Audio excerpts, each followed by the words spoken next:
Students, welcome to my desk. आज है 24 मई 2020।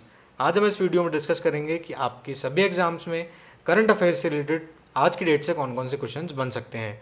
तो पेन पेपर ऑन कर लीजिए और सभी इंपॉर्टेंट फैक्ट को नोट डाउन करते चलिए और वीडियो को अंत तक देखिए ताकि आपका कोई भी इंपॉर्टेंट फैक्ट मिस ना हो। आज की आपकी पहली अपडेट है, हाल ही में उमंग ऐप में किस क्षेत्र से संबंधित सूचनाएं देने हेतु एक नया फीचर जोड़ा गया है। आपके ऑप्शंस हैं खेल संबंधी, मौसम संबंधी, अंतरिक्ष विज्ञान संबंधी या शिक्षा संबंधी।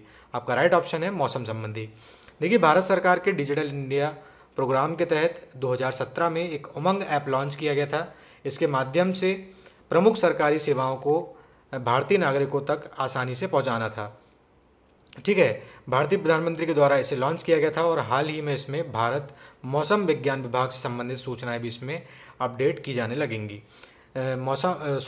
उमंग का जो फुल फॉर्म होता है unified mobile application for new age governance, और हिंदी में इसका फुल फॉर्म होता है नए युग के शासन के लिए एकीकृत मोबाइल एप्लीकेशन। इतना आपको उस क्वेश्चन में से याद रखना है। आज की आपकी नेक्स्ट अपडेट है, हाल ही में किन दो सरकारी कंपनियों द्वारा अक्षय ऊर्जा व्यवसाय हेतु समझौता किया गया है। आपके ऑप्शंस हैं बीपीसीएल और आईओसी, ओएनजीसी और बीपीसीएल, ओएनजीसी और एनटीपीसी या एनटीपीसी और आईओसी। आपका राइट ऑप्शन है ओएनजीसी और एनटीपीसी।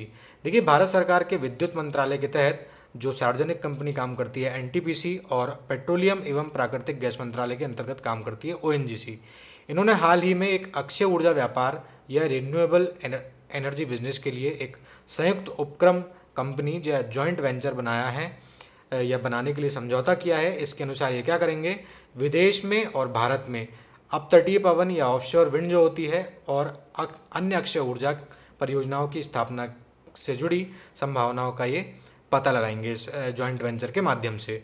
बात आई है एनटीपीसी की, तो इसकी स्थापना हुई थी 1975 में।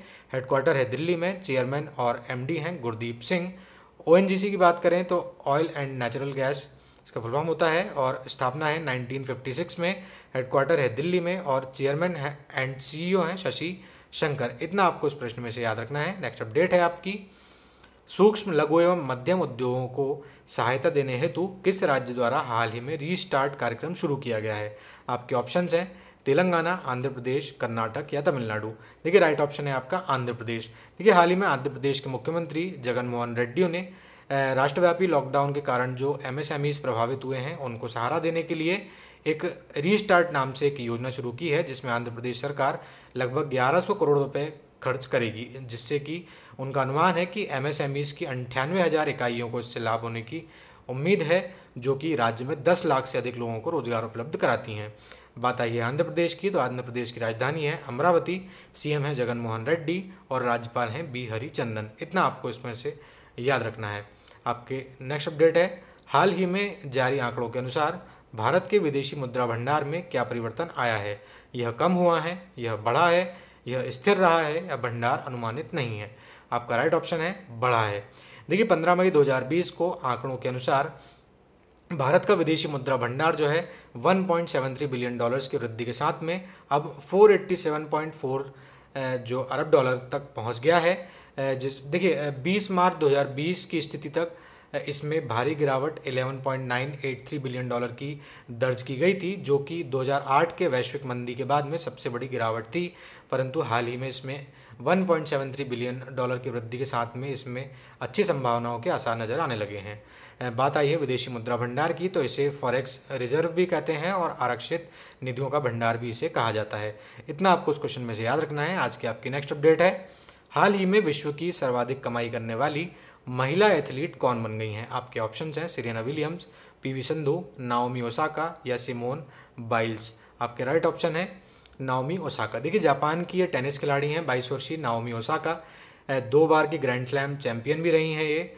इन्होंने हाल ही में क्या किया है, अमेरिकी प्रतिद्वंदी जो इनकी थी सेरेना विलियम्स, इनको इस मामले में पीछे छोड़कर ये विश्व की सर्वाधिक कमाई करने वाली महिला एथलीट बन गई हैं नाओमी ओसाका। ठीक है, बात आई है अब जापान की, तो जापान की राजधानी है टोक्यो, पीएम है शिंजो आबे और मुद्रा है येन। इतना आपको इस प्रश्न में से याद रखना है। आज की आपकी नेक्स्ट अपडेट है, किस भारतीय संस्थान ने हाल ही में अल्जाइमर से याददाश्त ना जाए ऐसा तरीका खोज निकाला है। आपके ऑप्शंस हैं IIT Madras, national virology lab Pune, IISc Bangalore या आईआईटी गुवाहाटी।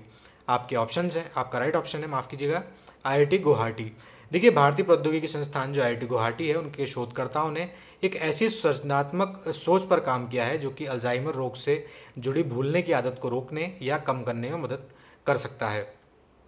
इसके जो अनुसंधान दल के वैज्ञानिक थे, उन्होंने अल्जाइमर के न्यूरोकेमिकल सिद्धांत का अध्ययन किया और मस्तिष्क में न्यूरोटॉक्सिक अणुओं का संचन रोकने के लिए तरीकों की खोज की जो कि भूलने की आदत से जुड़े होते हैं।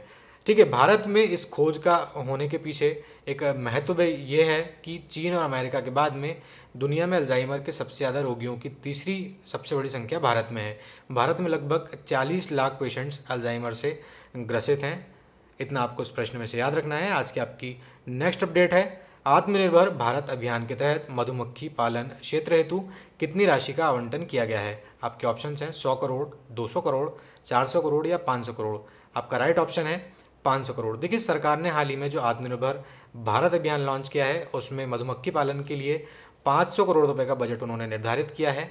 इसके अलावा आपको इसमें से कई सारे फैक्ट्स और भी याद रखने हैं, जैसे कि विश्व में शहद के सबसे बड़े 5 उत्पादकों में भारत भी शामिल है और 2005-2006 की तुलना में भारत में विगत वर्ष में 242% तक शहद का उत्पादन बढ़ा है और इसके निर्यात में भी 265% की वृद्धि हुई है।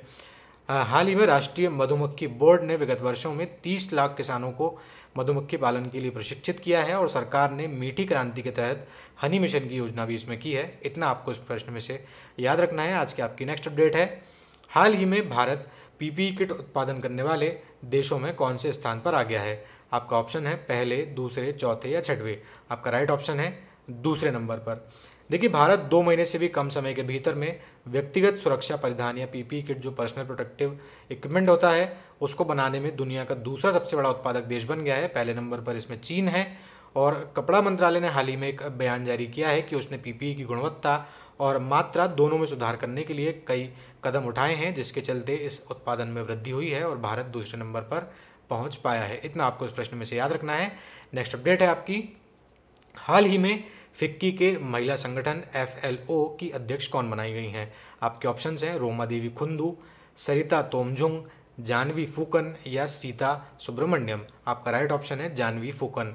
देखिए असम की एक उद्यमी है जानवी फूकन, इन्हें हाल ही में FLO यानी कि महिला के माफ़ कीजिएगा फिक्की के जो लेडीज़ ऑर्गेनाइजेशन होता है उनका इन्हें अध्यक्ष बनाया गया है।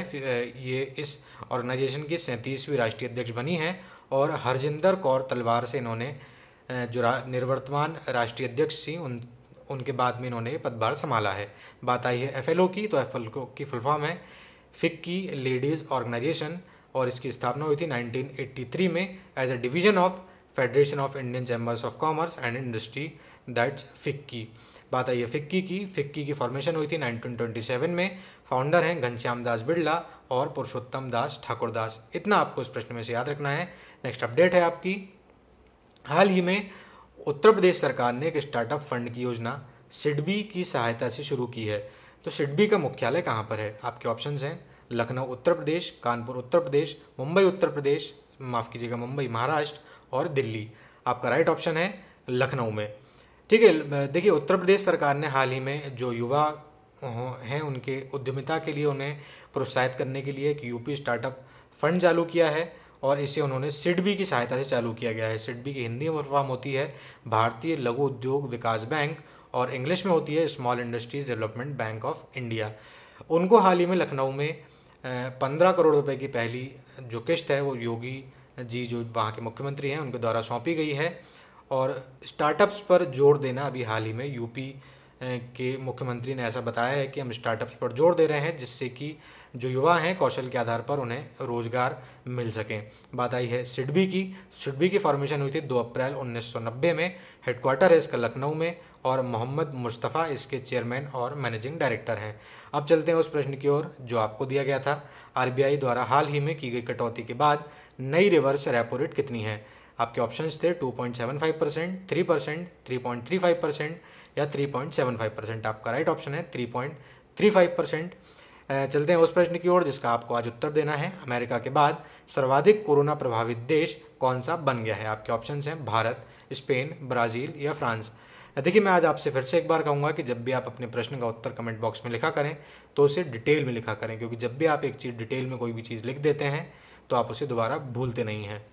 आज के वीडियो में दोस्तों बस इतना ही। अगर आपको वीडियो पसंद आया तो आप लाइक कीजिए, अगर पसंद नहीं आया तो आप हमें कमेंट करके अपने सुझाव दे सकते हैं। वीडियो को जितना हो सके शेयर कीजिए और चैनल को सब्सक्राइब करना मत भूलिए। धन्यवाद।